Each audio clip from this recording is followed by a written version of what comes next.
Russia's full-scale invasion of Ukraine, which began in February 2022 after years of tension, is entering a new phase with the start of Ukraine's latest counteroffensive. The Ukrainian military launched a counterattack to retake occupied territory after months of stalemate along the increasingly entrenched front. The war had shifted from a fast-moving multiple invasion to a concentrated battle of attrition along hundreds of miles of front lines. Both countries have seen their economies crumble. Ukraine the worst from the war on its soil, but also Russia from the costs of military mobilization and the severity of Western sanctions. Bakhmut, a city in eastern Ukraine, was the scene of the war's longest and bloodiest battle. The attack on Bakhmut was driven by Wagner Group mercenaries led by Yevgeny Prigozhin.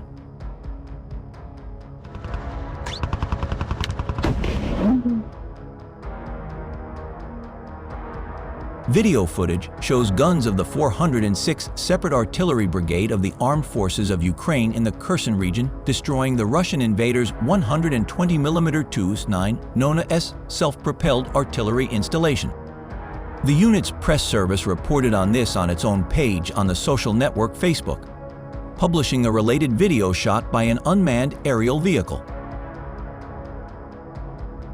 Another video also shows the fighters of the OAB of the 47th Ukrainian Armed Forces having a successful larger caliber, the 152mm Akatsiya self-propelled gun. The team also announced this on Facebook, posting a video recording the event. The situation is very similar. Both self-propelled guns destroyed in firing positions in the garden. Direct hits from the first shots while adjusting the UAV's fire.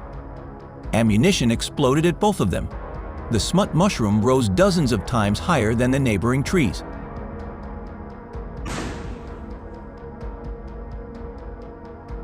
The Ukrainian military has launched an offensive against occupying Russian troops in the main southern Zaporizhzhia region, say Russian officials and military bloggers. They said Ukrainian troops backed by tanks, artillery and drones tried to advance south of the city of Orikhiv for a second night. A senior Ukrainian defense official said the enemy was on active defense.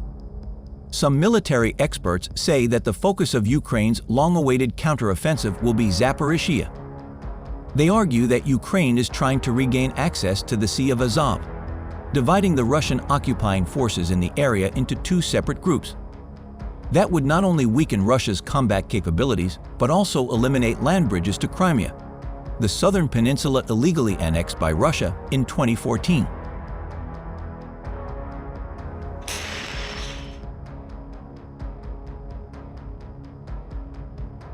Also recently shown, fighters of the 77th Separate Mobile Brigade of the Airborne Assault Force of the Armed Forces of Ukraine destroyed a Russian invader tank in Bakhmut, which was hiding behind a high-rise which was almost completely destroyed.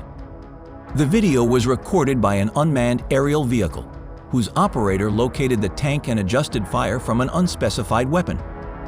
We are shown a direct hit on the tank, after which it burns for a long time and explodes. In the end, the tank was torn apart, a sure sign that the tower was beyond repair. On the other hand, in one sortie, the Ukrainian Armed Forces unmanned aerial vehicle, bomber, in the Zaporozhye direction also destroyed 3 tanks, 2 infantry fighting vehicles, and a depot with Russian invaders' ammunition. The video presented is edited from footage taken by the drone operator himself, accurately dropping a sizable anti-tank grenade on enemy targets.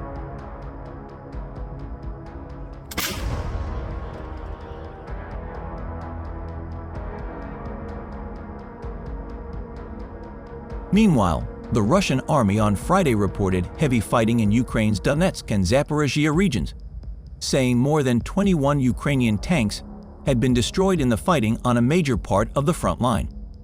Ukrainian forces suffered losses in heavy equipment and troops as they encountered greater resistance than expected from Russian forces in their first attempt to breach Russian lines in the country's east in recent days, 2 senior U.S. officials told CNN.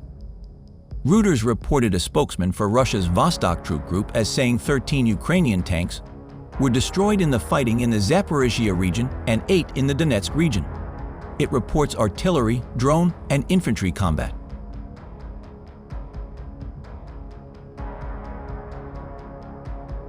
The General Staff of the Ukrainian Armed Forces reported on 9 June that Russia had lost 213,770 troops in Ukraine since the start of its full-scale invasion in February 2022, with an estimated 1,010 casualties as of 8 June. The Ukrainian armed forces have carried out certain offensive actions in the Zaporozhye region, but this is only the beginning of a major military campaign. This was stated by the American Institute for the Study of War, ISDO, in a recent report on the Russo-Ukrainian War. ISDO also suggested that the occupiers had concentrated their most combat-capable forces from the southern military district of the Russian Federation towards Zaporizhzhia, hinting that perhaps the armed forces should try attacking in other directions.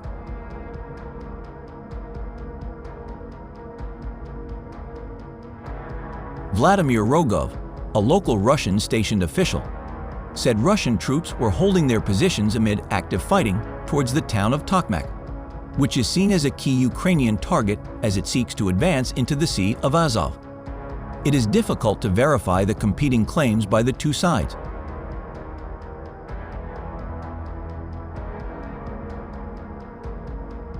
Ukrainian troops also managed to overrun some Russian troops to the east around Bakhmut.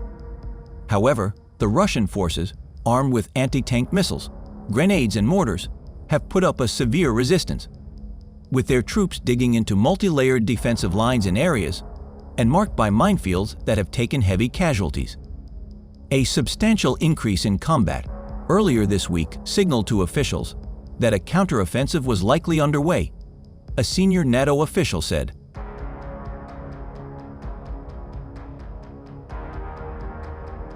But the collapse of a major dam in Russian-occupied Ukraine that has flooded areas of the region and killed scores of people could complicate Ukraine's plans. The Novokakhovka Dam on the Dnipro River in Kherson is Ukraine's largest reservoir in terms of volume. It is not clear how the dam was affected, and it collapsed earlier this week, but both sides in the conflict are blaming each other.